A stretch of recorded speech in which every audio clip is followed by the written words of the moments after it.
Thanks for tuning in again, everybody. We're back with your favorite podcast, Luca's Tigers and Bronze. Oh my.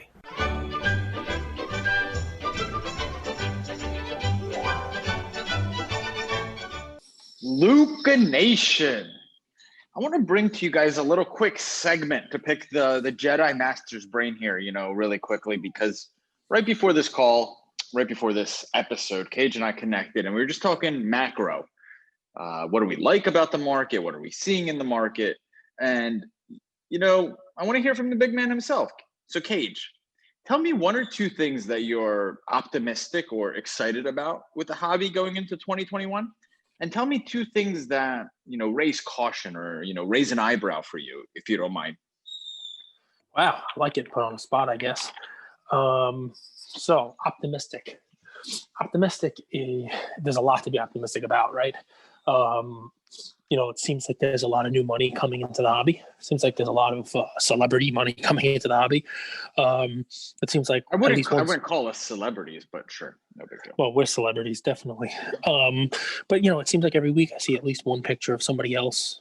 We talked about it yesterday, like Tim Duncan showing the pictures of his precious metal gems cards, or somebody else holding up a picture of their cards, or getting more invested. We saw the Gary and Barstool, that conversation. It just seems to be more awareness about it.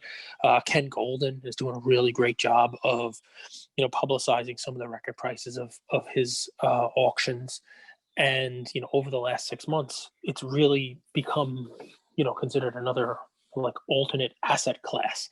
I saw that there's a screenshot going around on Instagram today. I think it was a CNN thing where it's like people are looking for other ways to invest. Yep. CNBC, Bitcoin, sports cards, Pokemon cards was up there. I mean, those are all things that are provides legitimacy for the investments that probably everyone listening to this is making in some form or another. So that's definitely something that there is optimism for. As far as pessimism, I mean, I really don't have much. It's more of a cautionary.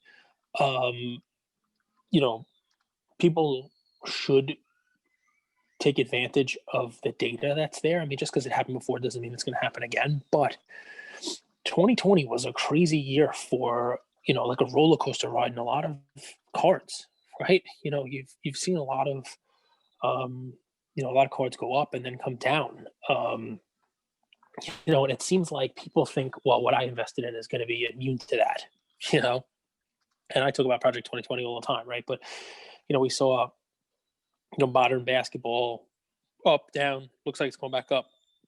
Vintage basketball up, down, looks like maybe it's going back up. Remains to be seen. The right cards are going back up. So Pokemon go up, up, up. And it looks like, and we talked about this, right? I talked about this with the Michael Jordan card as a great example. I've talked about this with a bunch of other cards. But there are cycles in these things, right? There are cycles. And, card values go up. Supply comes out of the woodwork, right? Supply comes out and all of a sudden there's more available and the price starts to plateau and or take a little bit of a dip.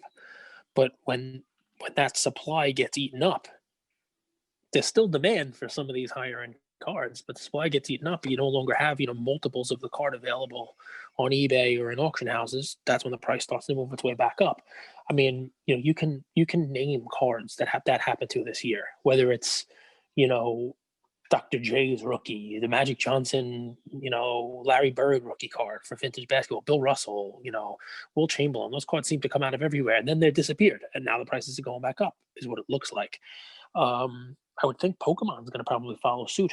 Right now, it's in that so much supply has hit the market where it's at plateau or even come down a little bit. We saw complete sets for the last 2 months in the PWCC auction, but I imagine over the next quarter or so that those prices are going to start to work their way back up because, all of that supply is going to get eaten up. So, I mean, cautionary tale, it's, learn from the patterns, because the patterns sort of repeat themselves. Don't be the person who is buying at the peak because of FOMO or because of, whatever else you think is going on. If I were to preach caution right now, I hate to be the guy on the injury. If he was not injured, I was already talking about this before he was injured. But I was talking about how John Morant cards are just they're getting way out ahead of themselves. I mean, you could say the same thing with Zion. I'm selling more Trey cards. I sold a Trey yesterday. I'll tell you guys right off the bat, I sold the Trey Silver PSA 10 for 3.7, right? It's 3,700. Which is just, I'm sure it's cheap. I'm sure it's cheap compared to Luke. I'm sure it's, but what we see, right? What we see with baseball. We saw Tatis cheap in the beginning of the year. Then, when the season started, his prices went up. And as the season progressed, even though he had a great year, the card kind of cycled back down. And now in the offseason, it'll start to go back up again, right? What do we see with football cards, right? We saw Kyler Murray, right? We saw leading into the season, he had a huge run up. And in the very beginning of the season, his cards went up. And they were at their peak, and then they went down, even though he played well. You can do the same thing with Josh Allen, right? And he's played extremely well, and his cards are basically where they were in the beginning of the season. So, I guess the cautionary tale is when you see Ja's cards and Zion's cards and Trey's cards and everybody else's cards, Darius Garland's cards, be mindful of what has happened with the same type of cycles in the past, and more so with guys who haven't done it before, who don't have a track record like a Darius Garland. He may turn out to be very, very good, but if he doesn't continue to put up, 25 points a game for more than the 2 or 3 games that he's done it for, expect a significant pullback. Try not to be the person who's buying in at the peak of value on that card. Is that about what you wanted to hear or no? That's exactly right. And you actually took it the direction I wanted to go with it. When you're mentioning cards in this scenario, you're talking about really the base and the silver. You're not talking about cards like the Trey Young RPA. And it's really important to have this distinction. And I think it's hard to, especially for new investors, to kind of grasp that. But I believe, and there's speculators and collectors in the hobby. There are other groups, but I think if we just separate them into those 2 groups for this conversation, would be really helpful. Speculators buy base and silver cards, but true Trey Young collectors, true John Morant collectors, I mean, I speak with a few of them every day, and they're going after the RPAs. They're going after low pop cards. So it's not the player that we're against. It's not that we're saying that we don't believe in Ja, Zion, Trey, Luka. It's that these really high pop silver and base cards are extremely inflated. Is that what you're saying? So I'm not against them at all. I'm not even against the silver or the base cards. And I think that, a well-rounded portfolio should have a bunch of them in there. And I haven't sold all of my Trey base and I haven't sold all of my Trey silver. Part of the reason I'm selling them is because I have a bunch of them. But I think the real answer to what you're saying there is there's a lot more day-to-day movement in those lesser cards, right? You're talking about an out of 99 RPA National Treasure of Trey Young, where in PSA 10, what is there? A couple dozen of them, maybe? Those cards, if he has, maybe even if that's a dozen, 20, whatever there might be, right? Those cards, because there's so few of them out there, if Trey happens to put up an 18-point game, that card's not going to go down. And if it does, it goes down $100 or some minimal amount, because there are still going to be more than 20 people chasing that card. That's a supply and demand thing. And you can't lose sight of that when you're doing this stuff. It is ultimately everything we talk about is a supply and demand thing. So yeah, those cards that's the ideal, but not everybody has $75,000 to go after it out of 20, RPA, so I hear you, but I think that's an important distinction to make. Like, I'm looking at the pop count right now. Like, there's 3,000 graded Zion Prism base, Prism Silver. I apologize. There's 3,000 graded Zion Prism Silver cards, just the silver, and 1,000 of them are MRPs. 3,000 total graded, 1,000 of them are 10s. Exactly, 14,000 PSA 10s in the base. 26,000 graded Zion Williamson Prism base cards. 26,000. That's more than some years. The entire pop report of some years. So I just think it's cool. I think it's interesting. I think we're living through a cool time in the hobby. Yeah, but everybody wants a Zion. You tell me there's 1,000 silver PSA 10 Zions. I tell you, wow, that's not that many.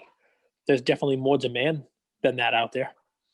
But people have to realize is I will basically guarantee that in 2021 that PSA 10 count doubles. because there are so many of them at PSA right now. I haven't got a PSA return from anything I submitted in the second half of last year. I have a June sub still sitting in there. So we're talking about basically all of basketball is sitting there, unless you did it in like a high end sub. Everybody who subbed value, everybody who subbed bulk is waiting on their cards.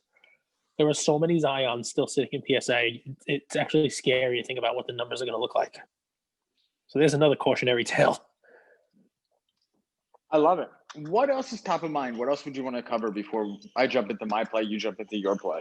Well, listen, I had a great conversation with somebody in one of our chat groups before this, and people are always looking at the what's the next best thing, and so Steve, sports entrepreneur, was talking about Star Wars cards as a potential play, and I bring this up for a just a I want to make sure everybody keeps this in mind. I just mentioned supply and demand. Yes, there are fans of Star Wars. Yes, there are, Star Wars is a huge global company, right? Star Wars, or whatever you may be into, whether it's Garbage Pail Kids or it's Icy Bear or whatever it is, you just have to remember there's probably less supply of those, but there's also going to be less demand. So wrestling cards is a great example, and those have grown exponentially, right? And say what you will about the Rock card, but there will very likely never be as much demand for a Ric Flair card as there's going to be for a Michael Jordan card. So yes, when you see that there's 300 and 318 or whatever the number is, PSA 10 Michael Jordan cards, and then say, wow, there's only 10 Ric Flair rookies. The Ric Flair should be so much more money than Michael Jordan. Don't miss the demand portion of it, right? Supply. Cage, you've said that demand shifts, right? So let's use hypotheticals, but a demand for a Michael Jordan, or just Michael Jordan, the athlete in general, is much more loyal of a demand than demand for Zion Williamson. When I say demand shifts, I'm talking. I mean, like those, like a Jordan or a GOAT or someone who's already done it. That's the demand's really rarely going to shift for somebody like that. When I say demand shifts, I'm talking about like, big men versus guards, or running backs versus quarterbacks in the hobby. Shifting over time, over a generation, because of the way the game is played. And also demand shifts on people who are still playing. I mean, I guarantee you, even though his long-term career numbers are not going to be different, is a blip on the screen. The fact that Ja Morant is out 4 to 6 weeks, his cards are going to go down. They're not going to lose 50%, but they might lose 20%. They're definitely losing a lot of the momentum that they had. People are selling because Ja Morant. But simply put, because there's less demand. There's less demand. Really simply put. Yep, less demand right now. And that's scary, because think about it. If you're buying that card, what does that tell you? It tells you that the people who were steaming that card, to use your word, the people who were moving that card up in value, are not people who are buying that card because they're looking at his career numbers, what his career is going to be. That Ja's going to have a career like who? I don't know. Like LeBron. I don't, because over time, when you look back 20 years from now on what Ja Morant's career looks like, nobody's going to say, wow, he could have been one of the greats if not for that month he missed in 2020 with an ankle sprain. No. But look what happens to the cards. That's because a lot of what's going on with current players' cards has to do with what have you done for me lately, and what are you going to do over the next couple of weeks, right?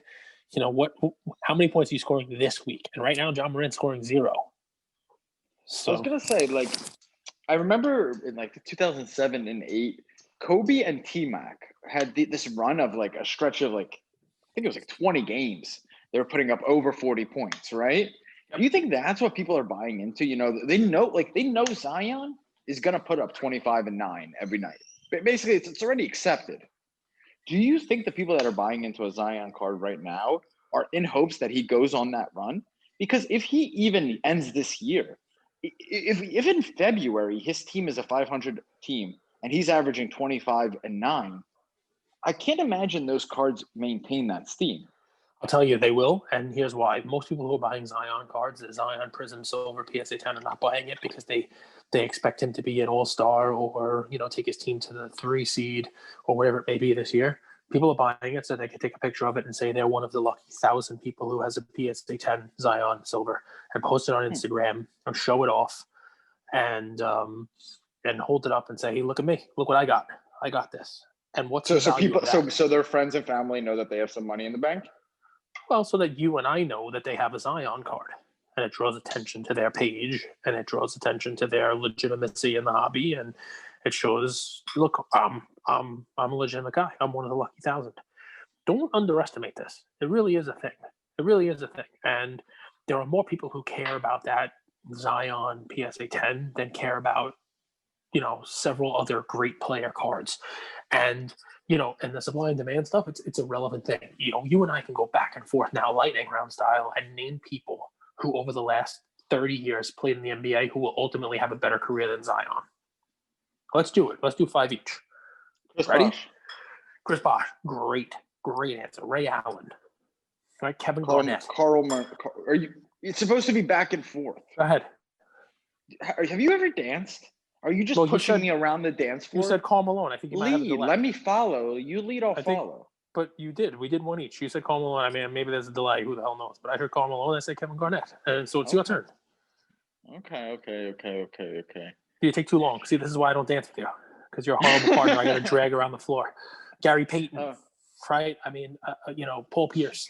Fringe players all over the place. But every one of the people we just named, right? Every one of the people we just named, 99% Cage is a New Yorker, guys. No shit. But so 99% of people who we are talking to now who collect would rather have a Zion Draymond Green. Green, yeah. I mean, you put him out there. I mean, I think that's a borderline thing. I think Zion might have a better career than him, but Draymond fans would argue with you. But I mean, they're all good examples. But the point Kevin Love. The point being, nobody is flexing those guys' cards. How come you're not giving my names any attention? I like Kevin Love. I'm a fan of Kevin Love. They're all great players, and Zion's career will probably be somewhere in the vicinity of all of them. But right now, nobody is taking a big picture of their Kevin Love rookie cards and holding it up and saying, "Look at my collection. I got the Kevin Love rookie." No, but they're doing it with Zion. So it's less about what kind of player he is, what kind of numbers putting up. Right now, that's the status symbol. Don't you think that status symbol could shift, and it could shift quickly? Of course. Less people are bragging about their John Morants today. With that said, Cage, I think my play today is going to be super interesting. It's a little zig when they zag, and I keep doing that, but that's just my style. I like it. And I don't know if you guys saw, but Mr. Joey Burrow, he's just got surgery. He's walking. He's back at it. And his Prism cards have taken a bit of a dip. And I think as we go through this next month and a half, they're going to keep dropping. So they're at about 85. Some can be found for 65. But what I'm seeing in Cage, you actually bought 2 of these Hobby Blasters. I'm seeing a lot of sales for Hobby Blaster boxes 2019. And people are going to start ripping them more and more and more and more and more. And what's going to be inside those blasters? You're going to have Tua. You're going to have Jalen Hurts. And you're going to have Burrow. But Burrow's a little bit out of sight, out of mind right now, isn't he? Yep. People aren't looking for him. People aren't looking for him. And I think you could get that Joey Burrow for 65, 75, 85. I think that number, that price point is really sort of irrelevant as long as the condition is sound. Which, by the way, is the same price as a blaster is right now, which is crazy. And in my opinion, he's the best prospect in that draft, second to none. Like, I would take Burrow over Herbert any day of the week. Well, you know why I like to play? Because it is the opposite of what we just talked about. Right? It is the opposite mentality. Everybody's talking about, what have you done for me lately? What's this guy going to do? How much is John Morant or Zion going to score in the next week? No one's really caring about the career the person's going to have, at least not right now. But in 2, 3, 4 years from now, what's going to ultimately drive Zion's prices from where they are right now is if he's doing this over and over, and he's carrying his team, and he's putting a career together where he's averaging 30 points and 10 rebounds, and his team's actually going deep into the playoffs. Same thing with what your play with Burrow. Why people aren't buying him like crazy right now is because he's not going to go out there on the field this week, next week, or next year. So he's forgotten. But I think we both agree that over the length of his career, he's going to have one hell of a career. Maybe 3, 4 years from now, people are looking back and saying, I really should have been buying his cards when nobody else was. I'm a buyer in Burrow. I think he's the best quarterback in this draft class, and I would play it a few different ways. I don't know if people do this, but I think about this a lot. Like, really, what I want to hold long term is a gold out of 10. Or I don't know if they have it in this release, but black gold. I love the Rips' Trey Young black gold card is my favorite card. I like black gold more than gold parallel. Sue me, I don't care. Well, actually, don't sue me. That's the opposite of what I want. Uh, but I like buying 3, 4, 5 bases, grading them, selling them off, and using that money to invest in an out of 10 gold. And that would be my play with Joey Burrow, because I think his cards are going to get steamed up. You don't think he's going to come back next year? I don't. I think he's out the whole year. You think he's out for all of next season? Yep. Wow. I think he's out the whole season. That's interesting. I still think his PSA 10 next year is going to be a $500, $600, $700 card. My favorite on this, guys, out of $299, it's one I actually pulled in a pack, but it's not the reason I like it. I like the orange parallel because it's team color. Remember the Bengals, a lot of orange there. It's a nice, cool team color. But my point, my strategy, I guess, is buy base that's just been ripped, make sure it's centered, buy a few of them, spend $300, $400, $500, get those graded. Hopefully you get 3 PSA 10s, 2 PSA 9s, whatever, and roll that money over to a long-term investment into Burrow. That would be my play. I think there's opportunity with him. I think his raw cards have gotten a bit of a beating recently because they were over $100, when he was playing. And this is a 20-30% drop depending on where you could find this card. And I think it's an interesting play. I like it.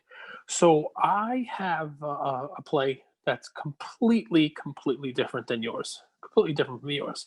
I'm going to ask you a question. Do you know the 3 players who, at the age of 21 years or younger, scored over 25 points in a Game 7 playoff game?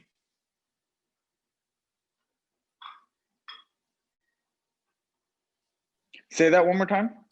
There have only been 3 NBA players ever who were 21 years or younger and scored over 25 points in a Game 7 of a playoff game. One of them is your boy Kobe. Mm-hmm. Another one is LeBron. Mm-hmm. And then the guy who I'm bringing you, my play today. So it's only been done 3 times, 21 years or younger, to score over 25 points in a Game 7 of a playoff game. It's got to be Jason Tatum. I mean, you would think, right? Jason Tatum. Jaylen Brown? Jaylen Brown's older than Tatum. You think Jaylen Brown? I mean, you think of good number of guys. I mean, this is somebody who's in a category not Chris Middleton. With Kobe. And I'm going to give you another hint, but then I don't want you to guess it. I'm going to give you another hint. It happened in last year's playoffs in a Game 7. Okay? So here's my play today, guys. It's a guy who is number 3 in that list. And if you're going to be in a category where it's just you, Kobe, and LeBron to start your career off 21 years or younger to score 25 points in a Game 7 on a playoff game, you're in good company. Wouldn't you agree? So this guy was Pac-12 Freshman of the Year in 2019, and then he declared for the draft. All right, so he was in the 2019 Prism draft class. But this is one of these cage specials. I can't see Andrew's face, but if I could, I would tell you he's probably loving this. I'm back. It's a cage special.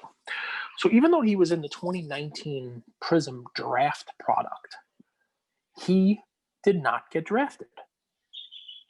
Wasn't drafted. Which means that while he actually has an autograph available on the Prism, he didn't have a Prism base card. And he's not in so many of the releases that were out in 1920. Okay? He's a G League guy. But he got into the league last year, played some games. And this is a guy who I think, early season, I'm going to call a front runner for the Most Improved Player of the Year award this year. Okay? I like him. He's getting a ton of minutes. Do you know who I'm talking about yet or no? No, you've built the suspense so much, though. I'm building the suspense up because I want people yelling at their phones. I want people yelling at their computers and their car radios as they're listening to this. Is it Lou Dort? It's Lou Dort. Exactly. It is Lou Dort. Well done. Not Stu Gotts. Lugans. Lou. Let's call him Lou Dort. I'll tell you guys, I'm impressed by this OKC Thunder team. Well, They you know they what they, they impresses me lo- the they most? lost a close one yesterday to the Jazz, but they've been competitive in their first two games, and it's one of those things. They look like it's addition by subtraction, huh? Like they're playing together. They're playing really united ball. Shy is. It's an interesting team. I can't figure them out yet, but I'm excited to see this team this season. Well, he scored, what, he scored 26 points? Dort? Yes, he did. He scored And 26 points. he's making some threes. He's shooting. I'm blown away by their first two games. So it's been 2 games. So let's not get crazy, right? Let's not lose our mind over 2 games. But he's averaging 20 and a half points. You know, he's one of 30 or so players, less than 40 players in the league who are averaging more than 20. He's currently averaging more points than Anthony Davis is. I don't expect that to remain for the whole season. But here's why I like this play. A couple reasons. Number one, he's getting a lot of minutes because there's no one else there. Number two, if you haven't watched it, go check the defense he played on James Harden in the playoffs last year. Okay? The guy who he's all effort. The guy is energy personified. And for his career on a different team, he might be that six man, might be that guy off the bench on a team that's got a lot of players that comes in and just shoots and scores. Very athletic, great build. But I love the story. Okay, not only do I love that he's getting minutes, he has the opportunity, and he's scoring. I love the story. I love the fact that he declared for the draft, wasn't drafted, and did not give up. Played G League, signed a contract with the Thunder, and then was guarding James Harden in the playoffs and guarding him well, and is now one of three, Kobe, LeBron, and him, to age 21 or under score 25 or more in a Game 7 of the playoffs. But here's what I love the most. Like I said, a sneaky cage play. Because he wasn't drafted, even though 1920, the year of Zion and Ja, even though the basketball cards company, Panini, went nuts and they gave us 84 and a half releases, this guy is in none. He's in none. How do you have half a release? I'm making a joke. I'm making so that you think about they have 84 and a half releases. I don't know how many releases they had, but they had a lot of releases. The point is that you want to get a Zion card, there's 412 to choose from, right? But Mr. Dort, not so much. Not so much. So there is a Prism Auto, but no Prism base. He does not have an optic base. He's got a Select Auto. He does not have a Select base. So all those options that were out there for everybody else to pick from, for a rookie, for everybody else, he doesn't have. He doesn't have a regular Hoops card. You know what he has? And here's my play for today. He's got a Hoops Premium stock. All right? He's got a Hoops Premium stock. He's got a Hoops, premium stock, Pulsar, you name it, the whole deal. And it's a cool looking card. And people are looking for this guy. People were looking for him before his last couple of days. But you can still find it out there. I made a couple of offers on some. You can still find it $5, $6. Not a huge investment on the card. There are parallels on it. There was a Panini Instant card, which is a really cool card. It reminds me of Ken Griffey Jr.'s 89 Donruss rated rookie card. It's got that purple border, you name it. I think it's only the print run on it was Panini. It's only like 3,400 of them printed. So you can grab that as a different play on him as well. You can get that for under $10. He's got some Prism draft cards, like I said. He's got some Contenders draft card because he declared for the draft. So you do see some cards of him, some autos of him, which are inexpensive. He was in this most recent 1-and-1 product. So you have a guy who, in the later releases, he's there because he played last year. But he's a guy you can't really find that Prism base card for. And there's not a ton of base cards of him. I'm thinking that Hoops Premium card becomes the base card, investment card for him. And he's doing good things on a young team, right? I mean, I don't expect too many things from the Thunder this year, but when you pair him up with SGA and Baisley and Dort, you got a pretty nice young core, exciting team that's going to score. They're going to get up and down the court. They're going to put up some numbers, and he's already showing that he's put numbers up. So it's a sneaky little play. I like it for a million reasons. When I opened up my Hoops Premium, box, I saw a rookie on him, and I'm like, that's weird. He's a rookie. Is he a rookie this year? Is he a rookie next year? Like what?